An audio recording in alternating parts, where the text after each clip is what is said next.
જો અમારા ઘરે મહેમાન આવ્યા છે અને મહેમાન આવ્યા છે કવર કાઢો મહેમાન તો નહીં પણ મારા કાકા આવ્યા છે નાના કાકા શીખ્યો છે આપણા આંબોલીમાં ઠાકરનો મેળો ભરાય છે હાથે માથે. ઠાકર દુઆર હા, ઠાકર દુવાર ભરાય છે. અને પછી આપણે સોમનાથ પેલા સોમનાથ સોમનાથ આપણે શ્રાવણ મહિનાનો આખો મહિનો આમ મેળો જ હોય. આખો મહિનો મેળો શ્રાવણ ચાલુ થાય તે આપણે ભાદરવાની અમાસ લઈ મેળો ચાલુ. દર સોમવાર વધારે પબ્લિક એટલે દર સોમવારે એટલે રવિવારે રવિવાર બહારથી સોમવારે public આવે.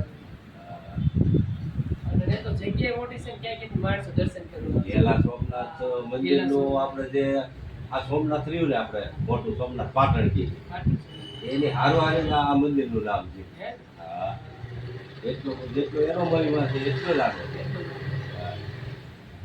અમે તો વર્ષો વર્ષ જાય છે તમે જે લોક જોતા હોય એ બધા જાજો બહુ મસ્ત જગ્યા છે ને ગેલા સોમનાથ અને મેળો બહુ મસ્ત છે અને એની બાજુમાં જ આંબડી છે એટલે આંબડી આપણે છે 3 શહેર છે આપણે એટલે એ પાસે કેવું પડે કયું આંબડી આ આંબોડી આપણે નામ સાહેબ રામચંદ્રનું આંબોડી કહેવાય અને ઠાકરનું આંબોડી કહેવાય. ભગતની આંબડી ભગતની આંબોડી કહેવાય.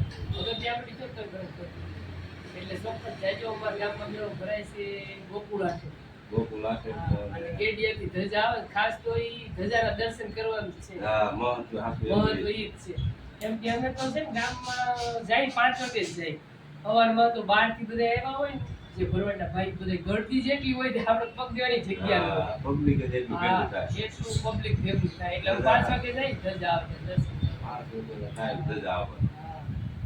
બહુ મસ્ત મેળો ભરાય છે બધા જાય ખાસ આ તમારે ઈ બાજુ જગ્યા જમા થઈ છે ને બધે એટલામાં 4-5 ધામ તમે કરીએ હિંગોળગઢ આવી ગયું સતરંગ આવી ગયું અને સોમનાથ અને પછી કયું બિલેશ્વર બિલેશ્વર હા. હા 4-5 છે જગ્યા આપણી તો જાવ ને હાલ બધા જાજો ને કાકા જો કાંઈ રોકાતા નથી તો આવજો પાછા અમારે ઘરે જમવાનું તમારે બાકી છે જમવાનું બાકી રહ્યું. હા હા જમવાનું બાકી એટલે બીજી વાર આવો ત્યાં જમ્યા વગર નથી જવા દેવાનું હા, અને બધાને યાદી આપજો આંબડી બધાને યાદ આપશું. હા